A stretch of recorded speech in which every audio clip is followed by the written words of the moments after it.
The history of Taoism. This is an interesting subject, and there are two main schools of belief with it. The origins of Taoism are shrouded in mystery, but find their roots in the shamanistic tradition. The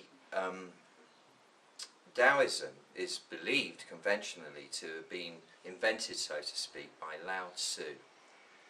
And his book, or what was purported to be his book, the Tao Te Ching, which means the book of the virtuous way, and which is the only book, incidentally, that's outsold the Bible in history, is credited as being the founding canon of Taoism.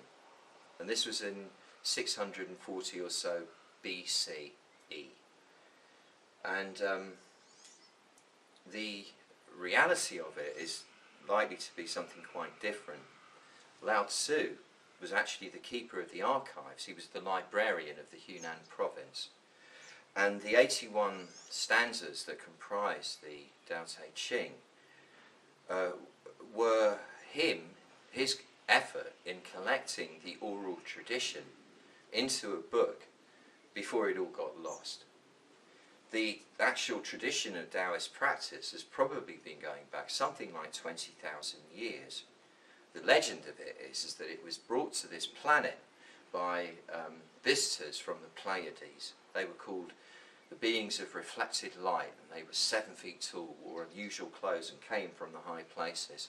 No one knew why they'd come, but they passed all their knowledge, their vast knowledge, of how the human body works, of cosmology, of how energy is produced, and so on and so forth. All the amazing techniques that comprise the Taoist system, they taught these to the local people, and then they disappeared.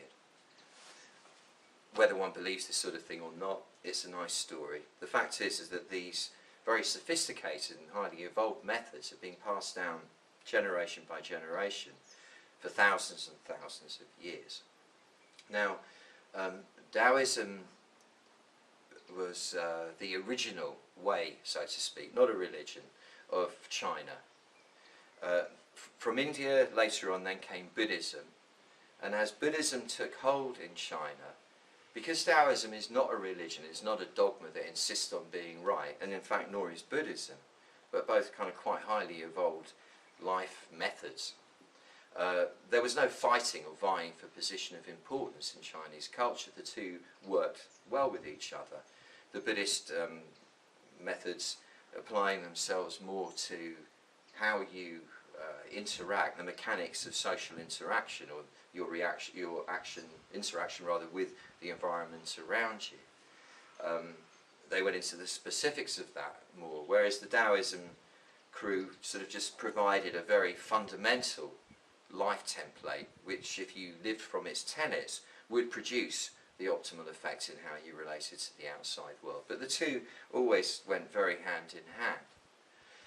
And then Confucianism came along. Again, it wasn't in opposition to Taoism or Buddhism as we would imagine it to be in the West, because we in the West go by dogmas and insist that our way is the only way, and therefore the other person is wrong and must be somehow vanquished or pushed into submission. The Eastern ways seem to not have that dogmatic approach.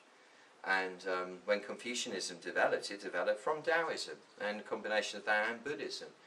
What's interesting about Confucianism is Confucius was interested in affecting a state of pure virtue internally by how you conducted yourself externally. His was the way of morals, mores. Whereas the Taoist approach was to ignore the way you behaved, but concentrate all your attention on coming from the right place inside, whereby doing so your actions would be of the highest excellence no matter what. So the Confucianist approach came at it from the outside towards the inside, the Taoist approach from the inside towards the outside. The reason the Confucianism arose, organically as it did, was because we need to pay attention to both if we're living in this world. It's all very well and good just constantly concentrating purely on how you're sitting inside your skin, but there are times when you need to know your manners. There are times when you need to present yourself in public, and there's a way of doing that works according to society at the time. And so there's an element in needing to understand how by your actions you do achieve a state of virtue within as well. So the third way, Confucianism, worked equally as harmoniously with the Buddhism and the Taoism. Then around about 1600 AD, the Taoism, an offshoot of Taoism, developed through various individuals' pride and vaingloriousness, or drive to vaingloriousness, developed a sort of quasi-religion out of Taoism, and which to a pure follower of Tao is an aberration, but it's the way of humans to do these things, to formalise the unformalisable into something quasi-religious or institutional, and that's what they did, and that continues to bump along, I think.